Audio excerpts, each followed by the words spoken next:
CM Yogi Adityanath के साथ चलते हैं 84 सिद्ध योगी। क्या है सीएम योगी की शक्ति का राज? कैसे माफियाओं का सफाया करने के बाद भी योगी आदित्यनाथ है निडर? कहीं सबके पीछे नाथ संप्रदाय तो नहीं? क्या सच में योगी की कुंडली में नहीं था मुख्यमंत्री बनने का योग? क्या देश में आने वाले पीएम होंगे योगी आदित्यनाथ? कैसे शुरू हुआ उनका राजनीतिक सफर? क्या है 84 नाथ और 9 सिद्ध योगियों के आदित्यनाथ से कनेक्शन? चलिए जानने की कोशिश करते हैं। मित्रों, देश विदेश में जितना डंका भारत के प्रधानमंत्री मोदी का है, उतना ही योगी आदित्यनाथ का भी है। वो आबादी और क्षेत्रफल के लिहाज से भारत के सबसे बड़े राज्य उत्तर प्रदेश के मुखिया होने के साथ साथ सबसे काबिल राजनेता भी हैं, जिनके नाम से ही दुश्मन, आतंकी, माफिया, गुंडे थर थर कांपते हैं। सीएम योगी आदित्यनाथ जितनी दृढ़ता से फैसले लेने का साहस करते हैं, उतना साहस किसी में नहीं। एक वक्त था जब उत्तर प्रदेश में माफियाओं और कट्टरपंथियों का बोलबाला हुआ करता था, लेकिन आज योगी आदित्यनाथ के सामने सभी के हौसले पस्त हो जाते हैं। 1998 के बाद से ही भारत की राजनीति में अपनी सहभागिता दे रहे योगी आदित्यनाथ का मुकाबला कोई नहीं कर सकता।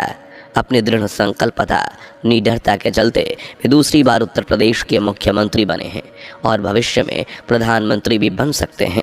ऐसे में हर बार लोगों के मन में एक ही सवाल आता है कि सीएम योगी की इतनी काबिलियत के साथ ये सब कैसे कर लेते हैं? इनकी क्षमता के बारे में अक्सर सवाल उठाते हैं लोग कि उनकी शक्ति का राज क्या है?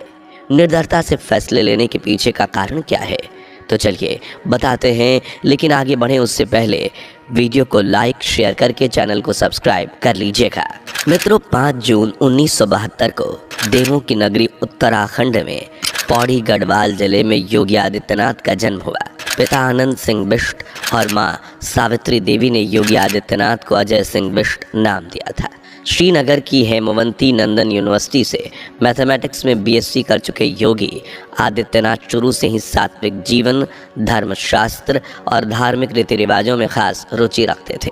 इसलिए जब राम मंदिर आंदोलन की भनक इनके कानों तक पहुंची तो योगी आदित्यनाथ जी ने एमएससी की पढ़ाई छोड़ी, श्री राम मंदिर आंदोलन में भाग ले लिया और महज 22 साल की उम्र में घर बार त्याग कर उन्होंने गोरखनाथ पीठ को अपना ठिकाना बनाया, जिसे नाथ परंपरा का सबसे प्रमुख मठ माना जाता है।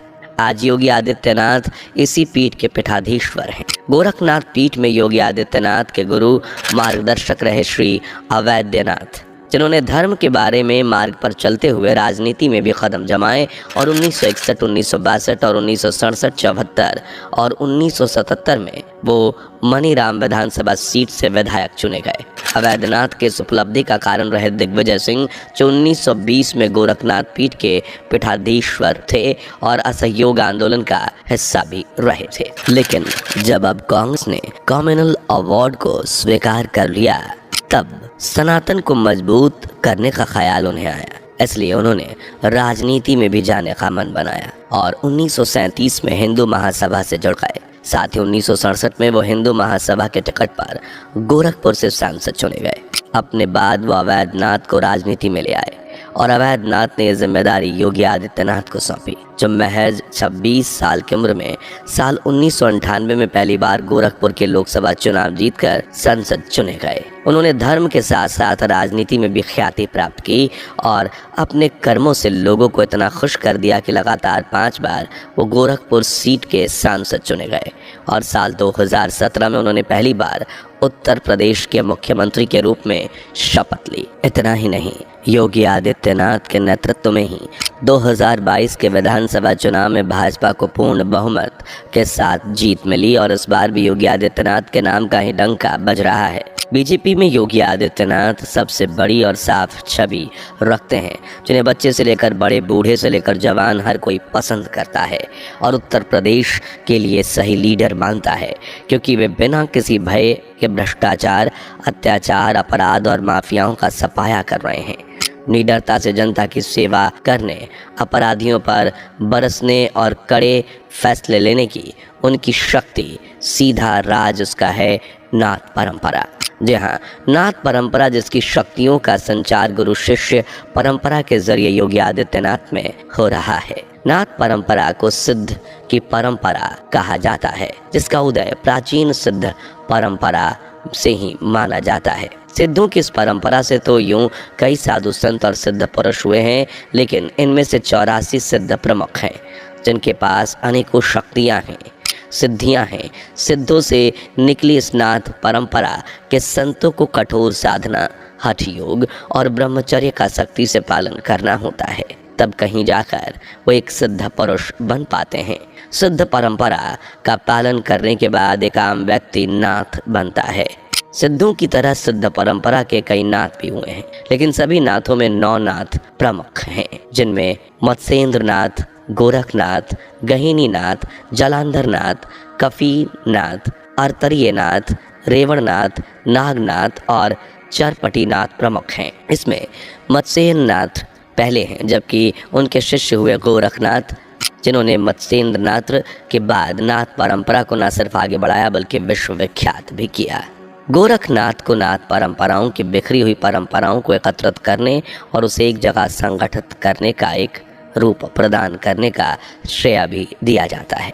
नाथ हठ योग की साधना पथिंदी पर आधारित एक पंथ है और इसके आराध्य हैं भगवान शिव, जिनकी उपासना नाथ संप्रदाय से जुड़ा प्रत्येक व्यक्ति करता है।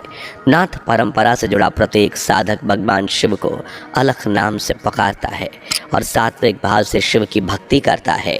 नाथ परंपरा से जुड़े सभी सिद्ध अपनी उम्र में अंतिम पड़ाव में या तो जंगल में जाकर सन्यासी का जीवन जीते हैं या फिर गुफाओं में जाकर तपस्या करते हैं। इन सिद्ध पुरुषों में से एक योगी आदित्यनाथ, जो नाथ परंपरा से जुड़े हुए हैं। सीएम योगी आदित्यनाथ न सिर्फ ईश्वर की भक्ति करते हैं, शिव की उपासना करते हैं, बल्कि सात्विक जीवन का पालन भी करते हैं और ब्रह्मचर्य का सख्ती से पालन करते हैं। वो एक सिद्ध योगी सन्यासी हैं, जिन्होंने महज 22 साल की उम्र में सन्यास जीवन व्यतीत करने के उद्देश्य से घर बार छोड़ दिया था। वे छोटी सी उम्र में नाथ परंपरा के सबसे प्रमुख मठ गोरखनाथ पीठ से जुड़े थे, जिसके आज वे पीठाधीश्वर भी हैं। सन्यासी जीवन में आने के बाद ही योगी अजय कुमार विष्ट से योगी आदित्यनाथ बने और यहीं से उनके जीवन की कहानी बदलती चली गई। गोरखनाथ पीठ से जुड़ने के बाद न सिर्फ योगी आदित्यनाथ को धर्म का मार्ग मिला, बल्कि गुरु की कृपा से उन्हें राजनीति में आने का मौका भी मिल गया। योगी आदित्यनाथ ने भी नाथ परंपरा और अपने गुरु की आज्ञा का पालन करते हुए राजनीतिक करियर को इतने अच्छे से संभाला कि आज उनका कोई मुकाबला नहीं है। परंपरा के अनुसार योगी आदित्यनाथ ने कठोर तपश्चर्या और ब्रह्मचर्य का पालन कर अपने अंतर्मन की शक्ति को जागृत कर ब्रह्मांड से जोड़ दिया। जैसे ही नाथ संप्रदाय में माना जाता है कि ब्रह्मांड में पिंड है और पिंड में ही ब्रह्मांड है, और जैसा सिद्धनाथ परंपरा में व्यक्ति की अतिरिक्त शक्ति पर सबसे ज़्यादा जोर दिया जाता है, उसी प्रकार सीएम योगी आदित्यनाथ की आंतरिक शक्तियाँ भी जागृत हो चुकी हैं। माना जाता है कि उनके साथ हर वक्त कई महान सिद्धों का आशीर्वाद रहता है। कहा तो यहाँ तक जाता है कि योगी आदित्यनाथ जहाँ भी आते जाते हैं 84 सिद्ध और 9 नाथों की कृपा उनके साथ चलती है। उनका आशीर्वाद उनके साथ हर पल रहता है। इतना ही नहीं, कहते हैं कि योगी आदित्यनाथ की कुंडली में मुख्यमंत्री बनने का योग भी नहीं था। ये इन 84 नाथों और 9 सिद्धों की कृपा ही है कि नाथ ने 2-2 बार मुख्यमंत्री पद को संभाला, 5 बार सांसद चुने गए और अब तो यहाँ तक कहा जा रहा है कि पीएम मोदी के बाद देश के प्रधानमंत्री की कुर्सी पर भी सीएम योगी आदित्यनाथ ही बैठेंगे। जी हाँ, देश में आने वाले दिनों में पीएम मोदी के बाद सीएम योगी आदित्यनाथ पीएम हो सकते हैं, ऐसा उनकी कुंडली भी कह रही है। और सालों पहले संत अच्युतानंद दास महाराज की भविष्यवाणी भी ये संकेत दे चुकी है। दरअसल उड़ीसा में जन्मे संत अच्युतानंद महाराज ने अपनी भविष्यवाणी में लिखा था कि 2024 के बाद कभी भी तीसरे विश्व युद्ध की चिंगारी भड़क सकती है। इस युद्ध की चपेट में भारत का आना लाजमी होगा और इस वक्त जो भारत का राजा होगा वो एक सिद्ध योगी और एक ऐसा व्यक्ति होगा जो सन्यासी होगा। जी हाँ, आपको बता दें कि ऐसा एक योगी जी ही दिख रहे हैं। आपको बता दें कि वो प्रधानमंत्री बनने वाले हैं।